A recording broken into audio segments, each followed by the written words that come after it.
All right, hello everyone. Welcome back to the last topic of the computer networks and artificial intelligence class, which is routing security. So, um, so this is the because this is the first class of the routing security. So this routing security topics will be covered throughout the two classes. Yeah.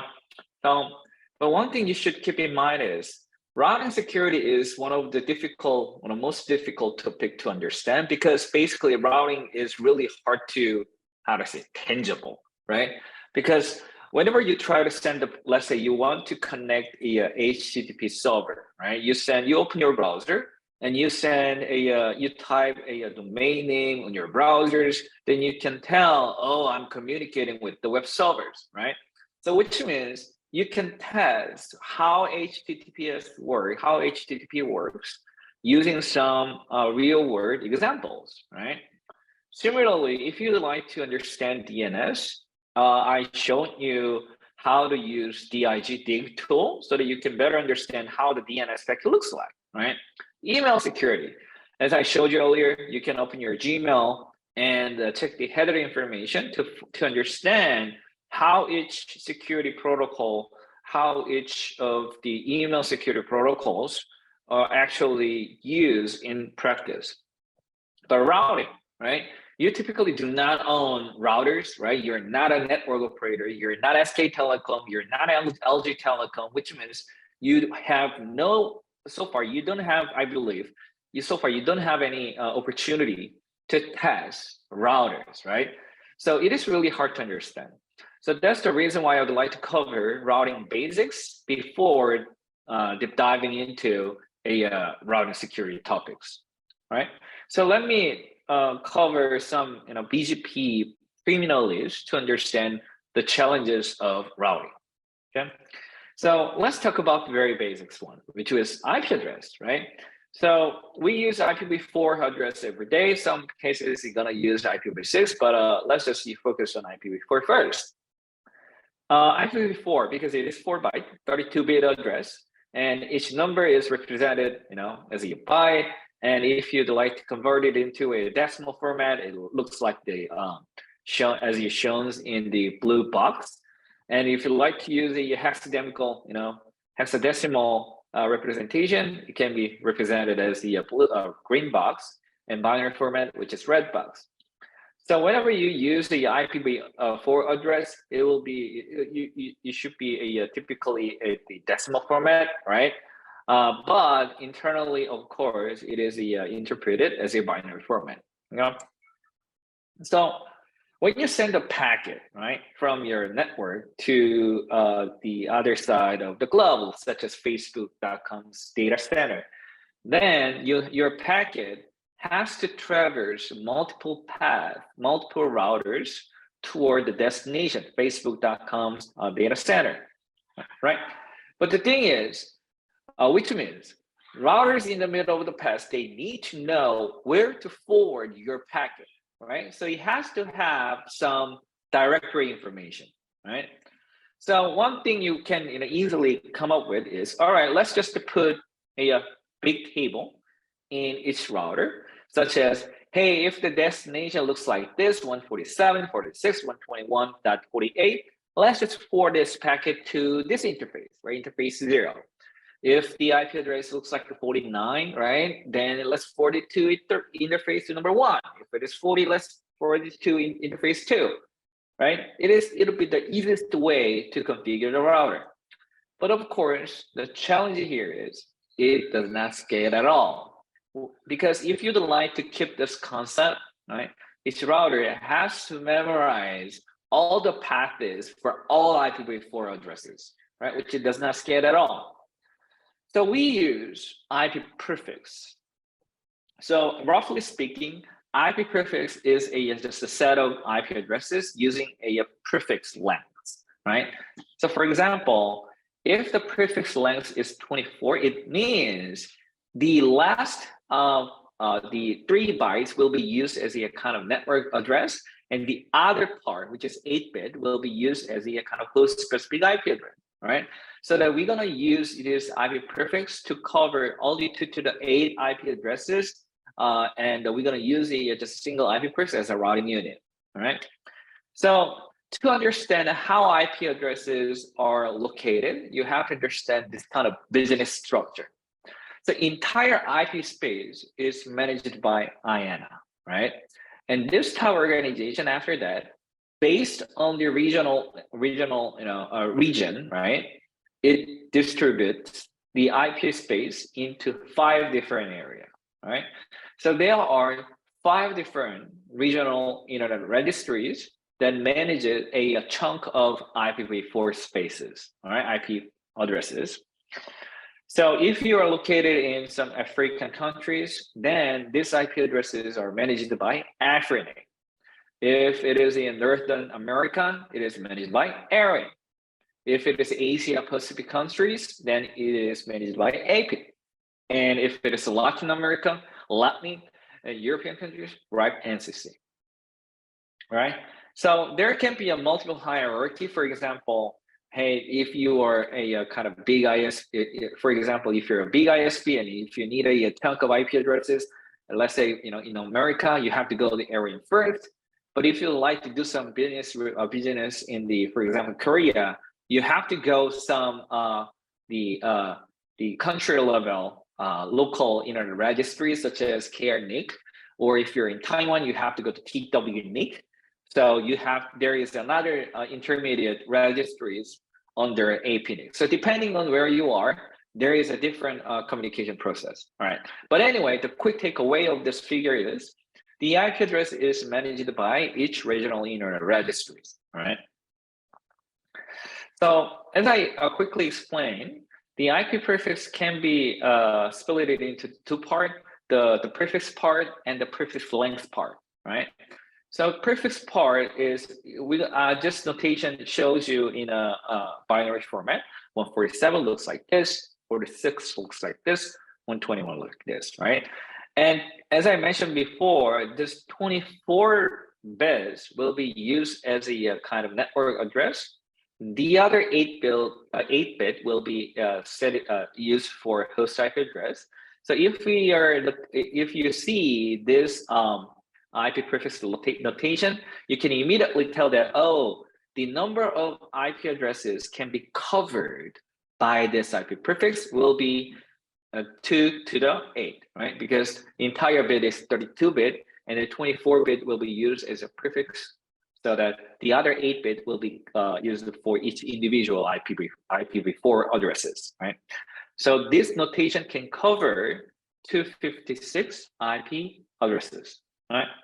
So because we group individual IPv4 addresses into one small unit, which is IP prefix. So IP prefixes are actual unit in the routing table. So each router has a destination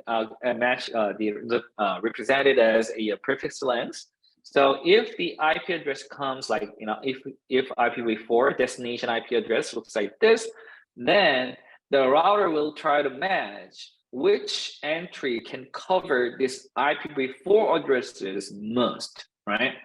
So in this case, this field, this entry can cover this IP prefixes, right? IP addresses, I'm sorry. So it will be forwarded to the either interface 0, yeah? Then the next question is, how does a router learn this path, okay? So to learn the path, it is like a breadcrumb protocol. So we use a BGP, right? So how it works is very simple. So for example, Virginia Tech, each network has a AS number, autonomous system number, which is a very unique number. And it also has a IP prefix that the list of big chunks of IPv4 addresses that managed by this AS.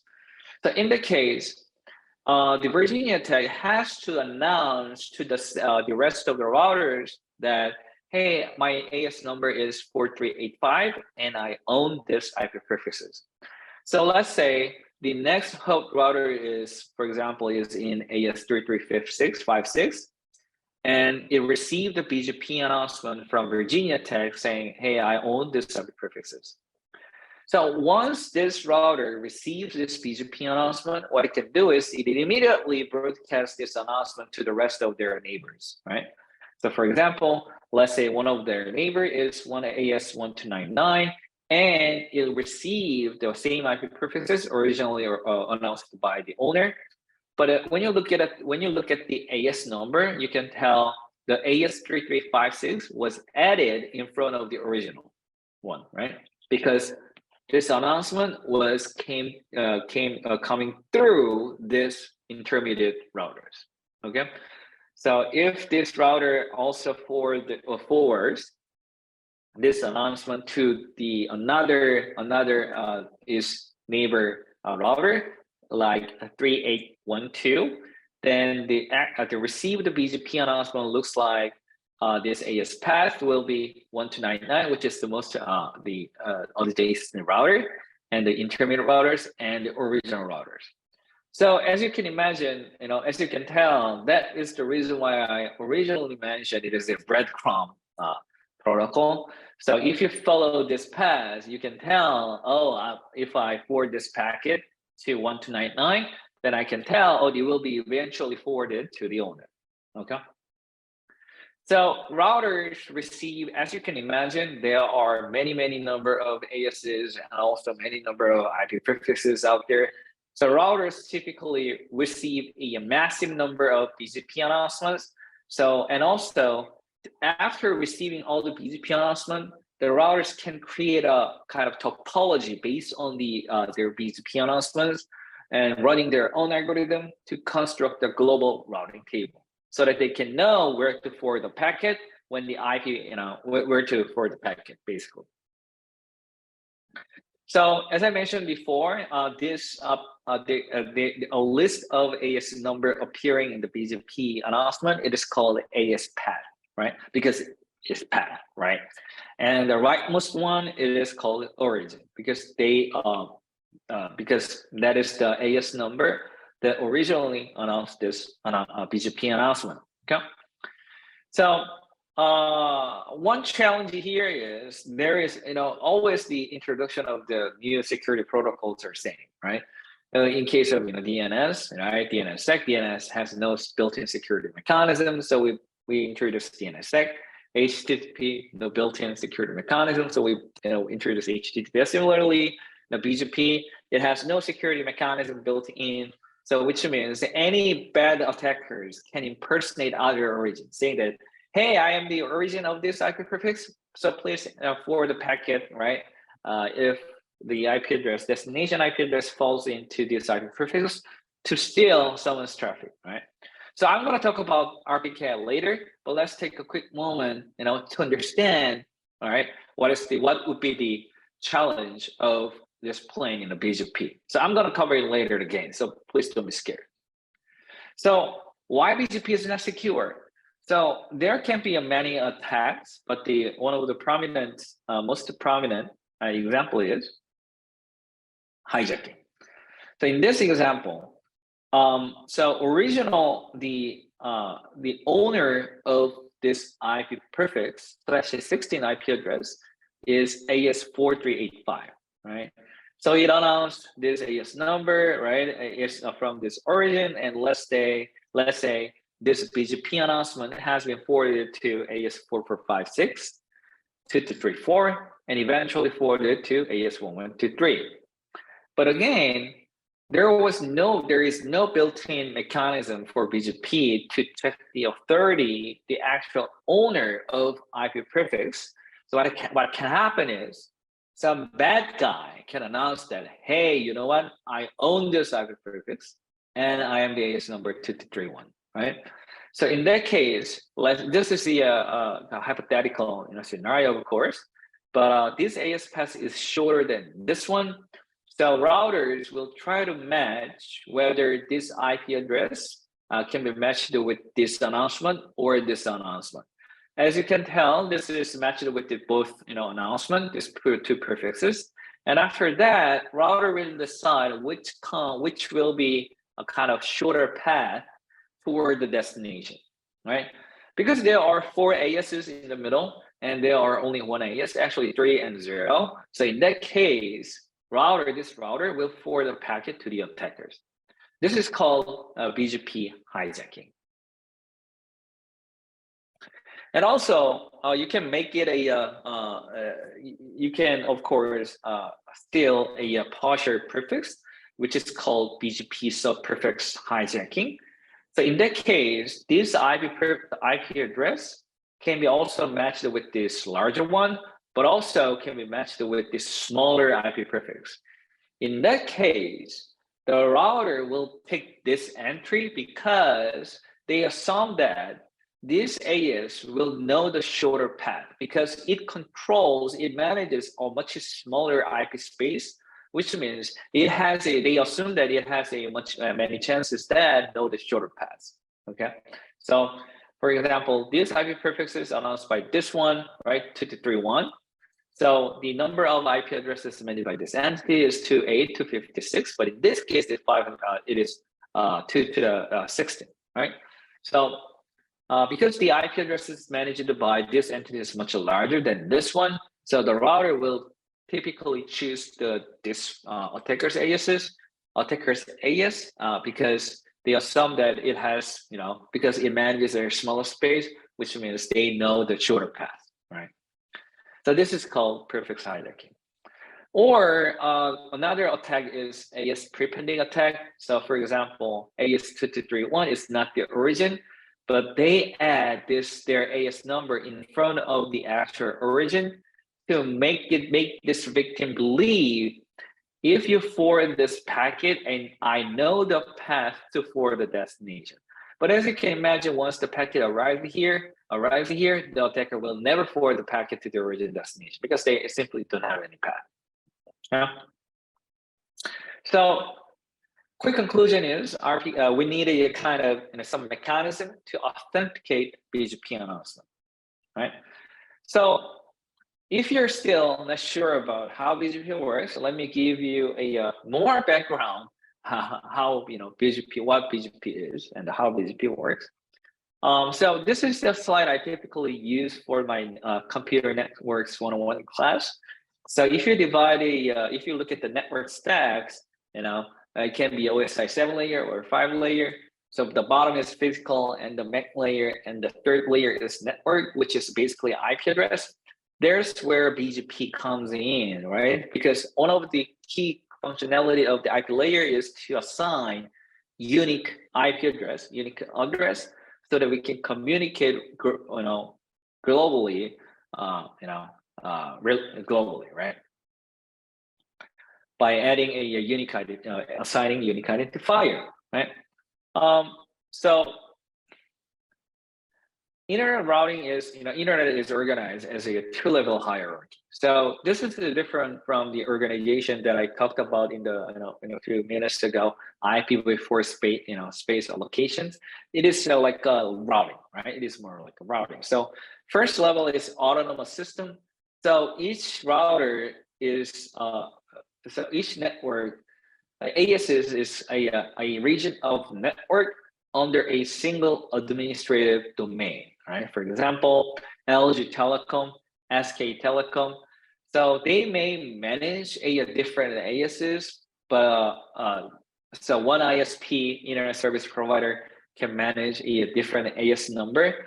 But in large, they have a single, sometimes in a small network, they have a single management rule. So in that case, they may have the single AS, right? But you can assume that the ASs under the same ISP is also managed by the same rules, all right? So each AS manages a set of IP addresses. So when the IP address packet comes inside of AS, then we use intra-domain routing protocols to forward the packet internally, right?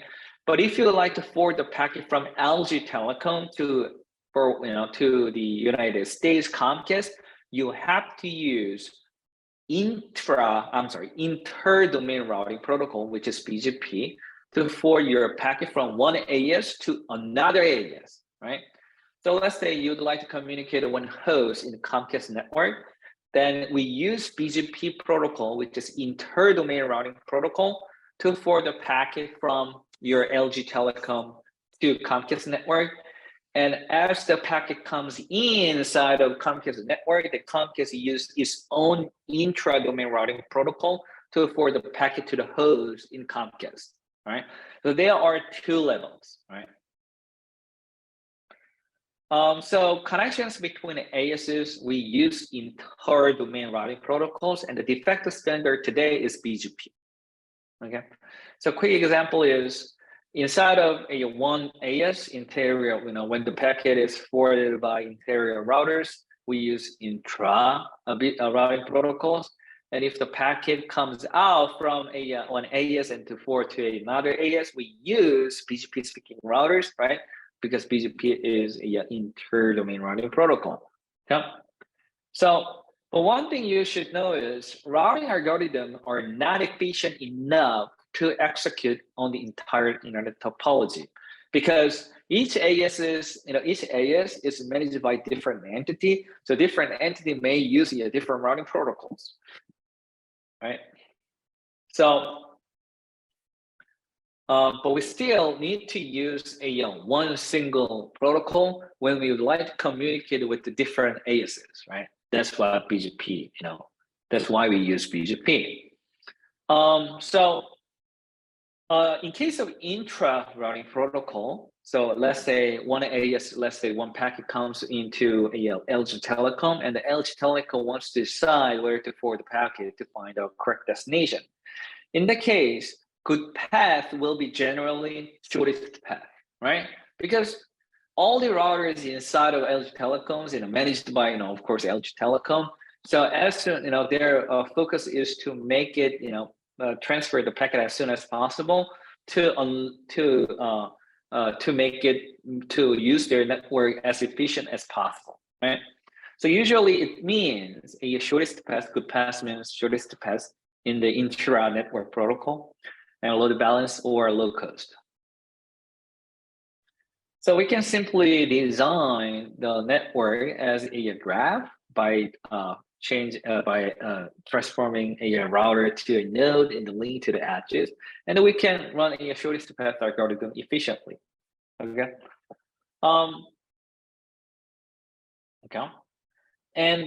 So intra-domain routing protocol, we use a kind of distance vector. If you're not familiar with it, it is fine. So basically, we try to find the shortest path. Then what about the inter-domain routing protocol? So what is BGP, right? And to understand how inter-routing protocol works, we have to understand. I mentioned it briefly, but we have to understand AS number, right? Each AS is identified an AS number. So each AS has own AS number. So for example, AT&T has also manages a lot of AS number. So you can easily find a LG Telecom, SK Telecom AS number in the internet. Okay. So to guarantee the inter-domain routing protocol, we have to be assured that I can send one packet from my location to anywhere around the globe. So that means global connectivity is at stake, right? Which means all ASs must use the same protocol to communicate each other to make a giant topology to construct a big routing table, right? So as you can tell, it is contrast with the intra-domain routing protocol, right? Because intra-domain routing protocol, one rule can be applied by the single authority because it is managed by one single AS. But in case of the inter-domain routing protocol, it has to be used by all routers over the globe, all ASs over the globe. So we need a kind of single rule. So there can be a multiple, yeah. So border gateway protocol, BGP, is a de facto standard. So it is relatively simple, but it can be complex, which I'm going to be talking about later. But But one big difference comparing to the intra-domain routing protocol is, in turn, BGP works based on money. Okay, so it is not about efficiency. In case of intra-domain routing protocol, their focus is to make a packet deliver as soon as possible. But BGP is their best decision criteria is to save the cost as far as they can, right?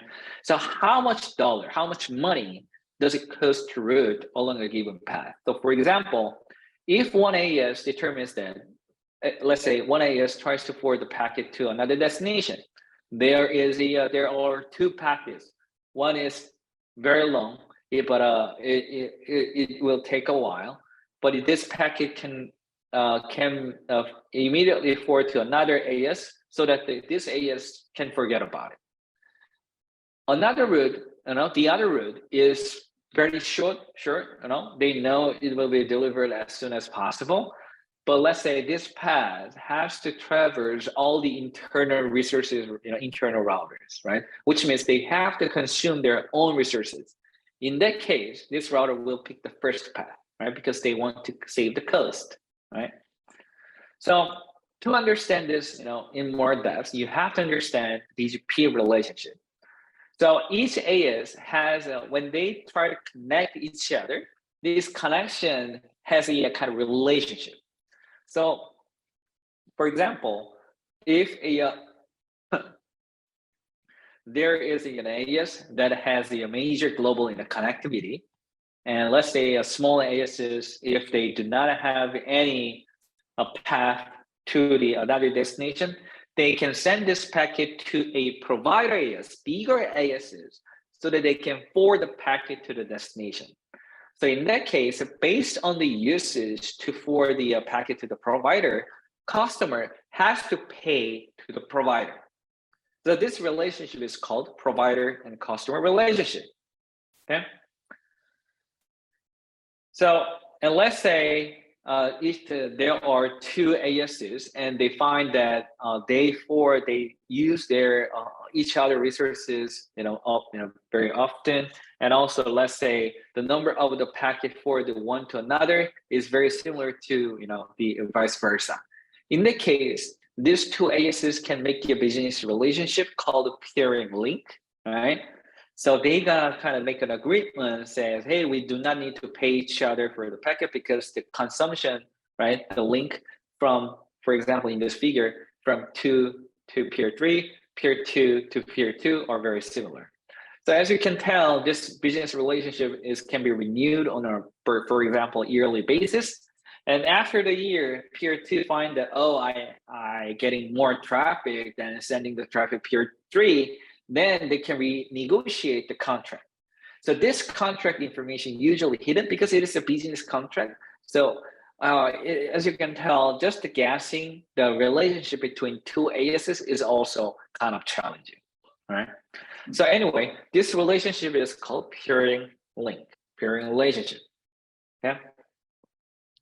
So from the perspective of BGP announcement, in that figure,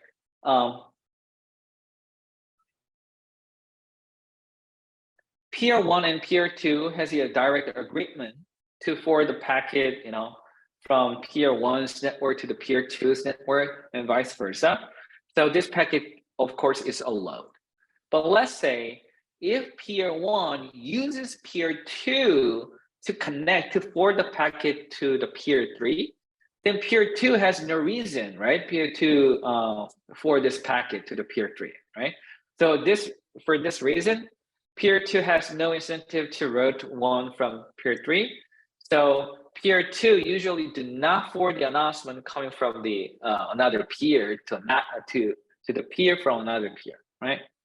Because if peer 2 does not forward the BGP announcements coming from the peer 3, then the peer 1 has to use another provider to forward the packet to the peer 3, all right? So there are so-called tier 1 ISP over the internet, which is kind of the big ISPs that have the major connectivity over the internet. So there are around 12 or 30-ish tier 1 ISPs out there, and they make a kind of, click, peer relationship with each other, forming a clique, okay? So that they don't pay each other, right? Too. So yeah, I can skip it.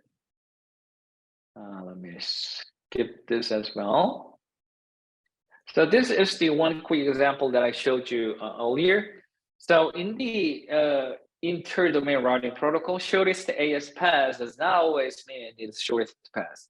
So for example, there are two paths.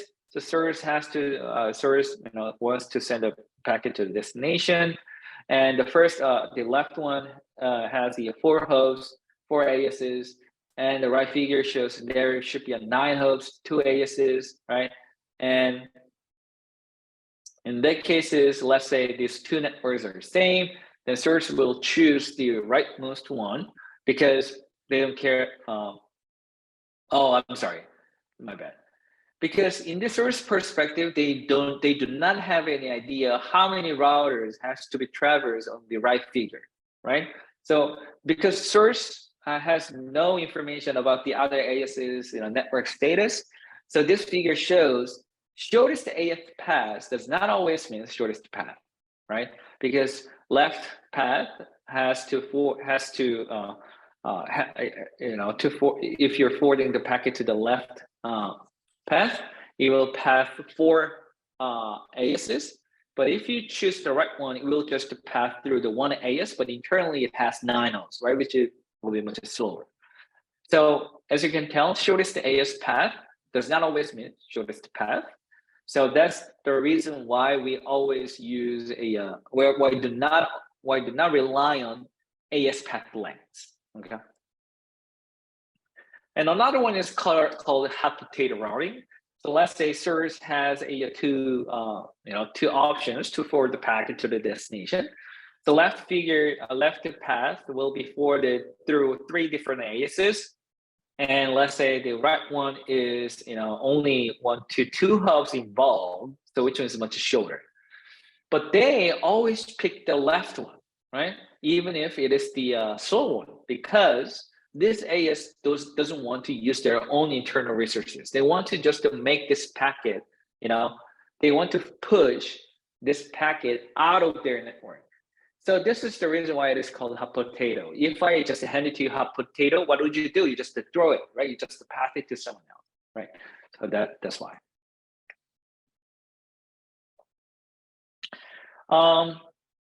Yep. So as you can tell, the security challenges of BGP is very obvious, as I mentioned before. Any AS can announce any IP prefixes because there is no authentication on BGP announcement. If you're skeptical about this, concept, right? If you're skeptical about this statement, actually there are tons of incident involved with this one. For example, back into 2012, Indonesian ISP wanted to block the access to YouTube in Pakistan. So what they decided was, when ISP intentionally announced the Google's IP prefixes, so that each YouTube traffic that were supposed to forward it, to the YouTube server, actually forwarded to another company, just nothing to do with the Google, right? So that the Indonesian people and the Pakistan people were not able to connect to YouTube at the time for 30 minutes. And also, it happened about 3 years ago, to 2018. MyTheWallet.com, which is a famous, popular wallet service, it was hacked. But the interesting thing is, the server was not actually compromised. What hackers did was they manipulate the PHP path so that to make the users to connect their servers, right? Because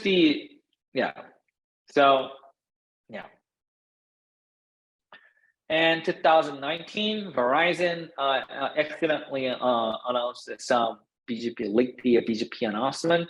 So it causes some outage of the internet. And 2019, BGP, Chinese mobile traffic of Chinese telecom announced the BGP traffic that was announced the IP prefixes that were supposed to be announced by the European mobile companies. So what they did was the traffic was forwarded through the China and through and also forwarded back to the European countries. So, for example, if two European countries, when they're communicating each other, this traffic has no reason to forward it to China, right? So because they can communicate, directly, right? But what happened was this packet were forwarded to the China Telecom so that they can take a look at the packet and forward it back to the original destination. Because they can still communicate, but with the higher latency, so it took about 2 hours to notice this incident. So now we are coming, now we figure it out, right? The problem, the main challenge of BGP. Yeah. So now let's focus on how RPKI came to save the world. Yeah. So this topic is related to our the one paper we presented in the IMC 2019. So let's talk about let's focus on what RPKI is. As you can tell from its name, it uses PKI, all right? So it is a public key infrastructure framework designed to secure BGP, okay? So ultimately, what it provides is it helps create a verifiable database so they can authenticate the BGP announcement.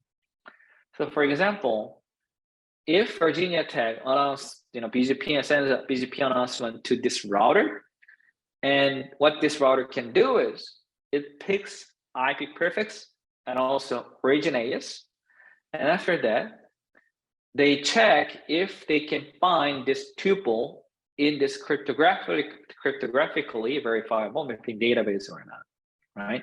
If it is in, it indicates that, oh, this IP prefix must be valid because I can find the entry in this database. It is valid.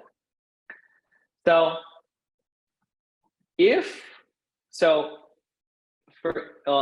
then if a attacker allows the same IP prefix from a different AS number, then the router would also check out this this database and finds that, oh, this IP prefix was supposed to be announced by 4385, but this announcement is coming from a different AS number so that I can reject it. Okay, so in a 10,000 fit point of view, this RPKI helps router create a mapping verifiable database using cryptographic signature. So to understand how it works, you have to understand two parts. The first one is how does the router resource owners, how resource owners can protect their own IP prefixes. So it is similar to DNS class, domain name owner. How can they sign their domain name, right? Router's perspective, the router has to use some methodology to verify the BGP announcement using RPKI. So there are two perspectives, client and server. So let's focus on the first perspective, which is server, right? The resource owner. So we use public key infrastructure, so which means we need a certificate, right? So Virginia Tech, if they want to deploy RPKI, they first need to create of course, private key. And to certify the public key, the match to public key, they have to create a certificate. And after that, they use this key to sign another object called ROA, Root Origin Authorization. But it is very simple. You just list a list of IP prefixes that this AS will announce. Okay. And after that, as I mentioned before, these IP prefixes are allocated and distributed managed by regional internet registry because Virginia Tech is in the Northern America, so they have to upload the certificate and the ROA objects to ARIAN's database. Okay, So now you can understand it is very similar to DNS sec. So Aaron has also has managed a root key so that they can sign the Virginia Tech certificate so that to create a chain of trust. And this RIRs also manage a repositories. So they collect all the certificates and all the relevant RPKI objects in this repository. Okay, let me skip it. So this is the kind of structure, how each RIR is composed. So when we are focusing on the router perspective, then the router needs to verify the database, needs to use the RPKI to validate the BGP announcement. So let me give you a quick example. If BGP announcement looks like this, then the router can easily find that there is a matched entry. So this BGP announcement will be considered valid, right? And if this announcement comes, it is still matched with the another entry. This dash means this IP prefixes can cover from /8 to 16, and this announcement is /16, so it can be matched. And if the announcement looks like this, it comes from AS333, right? But this is too specific than this entry, right? Again, if it is too specific, it can be used as a self-prefix hijacking.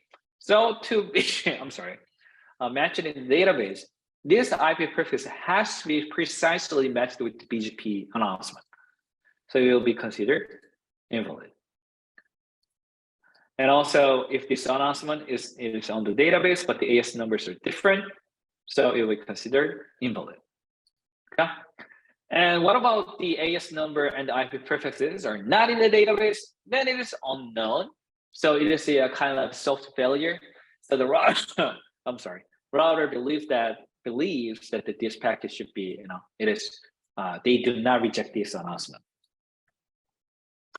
So, okay, so now in the high level, we understood how the, BGP, the RPKI works. So in the next class, I'm going to focus on the two perspectives. The first one is how this RPKI has been deployed by the network resource owners, right? So for example, large ISP, Comcast, or LG Telecom, SK Telecom, how do they publish these RPKI objects to the repositories to protect their own resources? The other perspective is how many routers over the globe use RPKI to validate the BGP announcement? This question is really hard to solve, but yeah, let me kind of give you a clue how we can conjecture the kind of how we can conjecture the network operator's behavior. All right. So we're gonna move on to that topic on the next class. So again, if you have any questions, all right, please feel free to send out an email, and then see you next class. Bye.